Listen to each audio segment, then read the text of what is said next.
Le soir, bonjour pour ceux, celles qui vont nous regarder la journée, bonsoir pour celles et ceux qui vont nous regarder ce soir. C'est avec beaucoup de tristesse que je vais faire cette émission parce que je vais vous parler d'un joyau méconnu. Enfin, il est connu par certains en Algérie, mais il est méconnu par la majorité des Algériennes et des Algériens qui ne connaissent pas vraiment leur pays, qui préfèrent aller dépenser leur argent en Tunisie ou là ailleurs à l'étranger au lieu de découvrir d'abord leur propre pays et de connaître un petit peu les joyaux de leur pays. C'est un véritable joyau dont je vais vous parler. Un joyau qui a été ravagé par les feux de forêt, qui ont provoqué des dégâts énormes et colossaux dans notre pays et qui ont plongé notre pays dans la tristesse, le deuil et le malheur. Je vais vous parler du parc national d'Al-Qala. Le parc national d'Al-Qala est classé réserve naturelle depuis début des années 90 par l'UNESCO. Un parc naturel classé par l'UNESCO. Le parc national d'Al-Qala, non seulement un joyau de l'Algérie, mais il est considéré par les spécialistes et les experts comme le joyau de tout le bassin méditerranéen, mais vraiment de toute la Méditerranée. Pratiquement 10 000 hectares ont brûlé au niveau de ce parc naturel. 10 000 hectares du parc national d'Al-Qala ont brûlé. Encore une fois, un parc qui est classé par l'UNESCO. Ces terrains de forêt, de végétation, de plantes rares qui abritent des oiseaux et des espèces de la faune et de la flore uniques en son genre dans le monde sont partis en fumée. Une catastrophe. Une véritable catastrophe, يا جماعة. Ça fait très très mal au cœur. واحد ما هضر عليه en Algérie. ما شفنا البريمير مينيستر راح شاف البارك ناسيونال ديال القالة. ما شفنا ministre de l'environnement.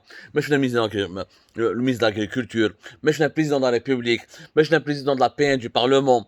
ما شفنا le président du Conseil de la Nation, du Sénat. C'est quand même le joyau de l'Algérie. C'est l'un des poumons de notre pays et l'un des poumons de la Méditerranée. Il n'y a qu'un universitaire algérien, l'affaire Bab Ahmed, qui a révélé cette information à l'AFP, bien sûr l'AFP, l'agence France Presse, même pas un média algérien. Aucun média algérien ne s'est intéressé à la tragédie qui se déroule en ce moment au niveau du parc national d'Al-Qala. 10 000 hectares sont partis en fumée. Et 10 000 hectares en quelques jours depuis le début de ce mois d'août. Alors, le parc national d'Al-Qala et pratiquement, il s'étend sur 80 000 hectares. Presque 80 000 hectares. 10 000 hectares ont brûlé. C'est-à-dire plus de 10% du territoire et de ce parc, des forêts de ce parc ont brûlé. Plus de 10%. Ce qui est vraiment incroyable. Le parc a une richesse biologique exceptionnelle. Le parc national d'Al-Qala, dans la wilaya d'Al-Tarif, il a été classé réserve de la biosphère par l'UNESCO depuis 1990. Il referme des zones humides d'une importance internationale, comme les lacs Oubeira, Tonga ou le lac des oiseaux. Il y a plusieurs lacs d'oiseaux, notamment les deux lacs maroufim bzaf, Tonga et Oubeira, qui sont considérés par les spécialistes de l'environnement comme des zones humides d'une grande importance pour la planète.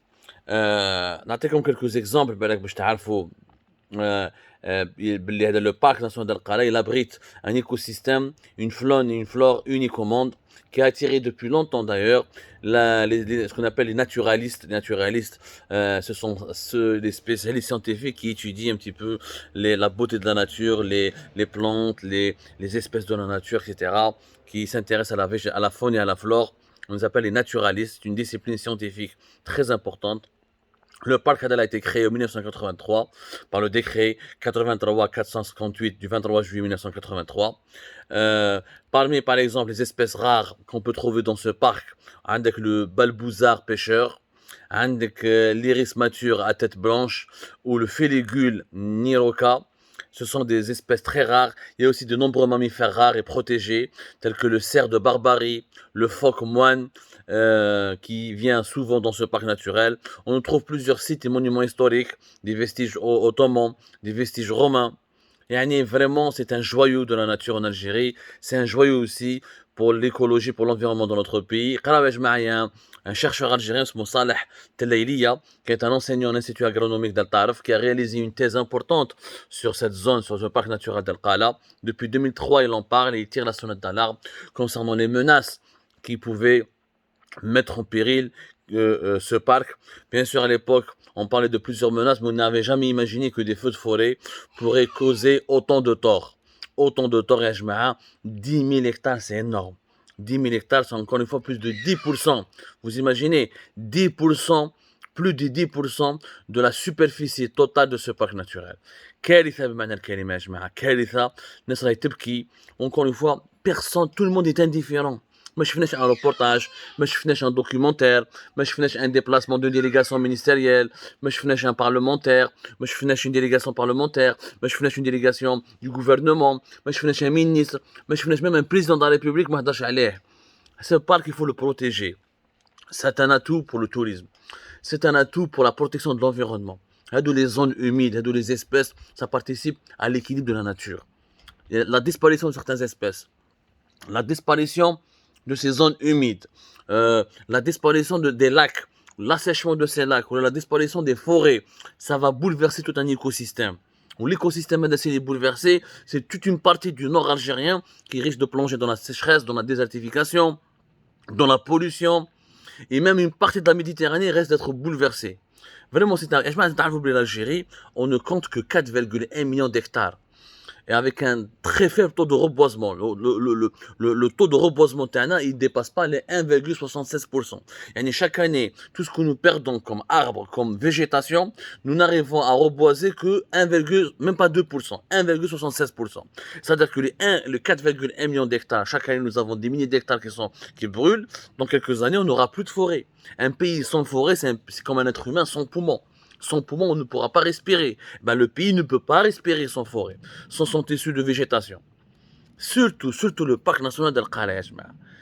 Vraiment, comment a-t-on pu laisser un parc, un joyau pareil abandonné? Où sont les forces de la protection civile?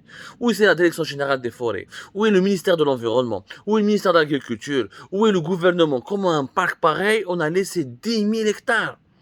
ماشي 1000 ماشي 2000 10 000 hectares sur 80 000. Il y a pratiquement 12% de sa superficie qui est partie en fumée. C'est une tragédie, Yanes. Yanes, c'est une tragédie. C'est des pertes qui ne se calculent même pas en milliards. Le parc Hada, pour l'avoir, il y a des pays qui rêveraient d'avoir des réserves naturelles de ce niveau, de ce prestige. L'UNESCO doit maintenant, vraiment, il faut que l'UNESCO dirige une enquête. Il faut que l'UNESCO vienne en Algérie. Il faut protéger ce parc.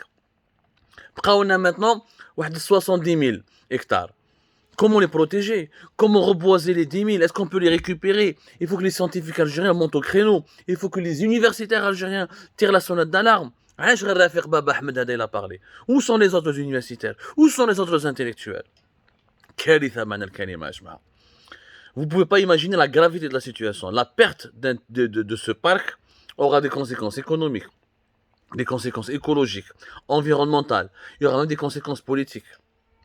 Je vous signale que ce parc, déjà, depuis le début des années 2000, il est menacé par la pollution, le pompage sauvage des eaux, l'extraction sauvage du sable, l'urbanisation sauvage à côté.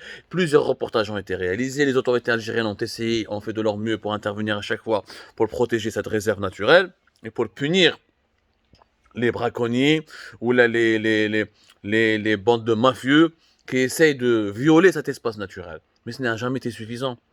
Ça n'a jamais été suffisant. Dès le déclenchement des feux de forêt, cette réserve naturelle, classée par l'UNESCO depuis 1990, devait être protégée à tout prix. Il faut déployer des moyens d'intervention aérienne, multiplier les sources d'eau pour mobiliser de l'eau afin de parer ou de faire face aux potentiels foyers d'incendie. Il y a des dispositifs techniques et scientifiques qui permettent de protéger les parcs et les réserves naturelles.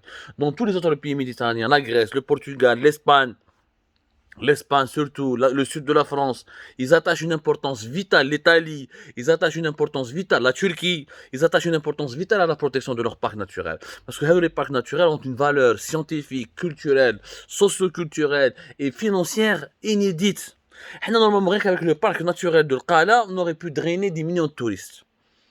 J'ai été dans ce parc-là, je me suis promené là-bas. Les lacs, les caïns, les oiseaux, les caïns, les arbres, les un prestige, une certaine majesté, une beauté indescriptible. Vraiment une beauté indescriptible. Vraiment dommage, peuple comme gouvernement, d'avoir abandonné ce parc aux flammes, aux feux de forêt. C'est une honte, l'histoire nous condamnera pour toujours. Et l'histoire nous jugera pour cela. Mais vraiment, l'histoire nous jugera. Nous avons laissé tomber un joyau, nous avons abandonné un joyau, nous l'avons livré aux feux de forêt, aux flammes qui ravagent nos forêts. Et maintenant, des dégâts, plus de 12% de son territoire, de sa superficie qui a brûlé. Je ne sais même pas si on peut les reconstituer ni les reconstruire. Et qu'est-ce qui va se passer dans les années à venir? Qu'est-ce qui va se passer à l'été 2023, à l'été 2024? C'est le poumon de l'Algérie qui est en danger. Comme c'est le poumon de l'Algérie. Le parc national d'Al-Qala, c'est le poumon d'Algérie. Réveillez-nous, réveillez-vous. On doit se réveiller, réveillons-nous. Voilà. Même moi, je suis responsable en tant que tous les Algériens, toutes les Algériennes, les Algériens sont responsables de la situation actuelle. Réveillons-nous, faisons des pressions utiles, directes, mobilisons-nous pour contraindre l'État à rapidement déployer un nouveau dispositif de protection de surveillance pour protéger ce joyau, pour le préserver. Il y va de l'avenir de notre pays et des générations futures, de nos enfants, de nos petits-enfants.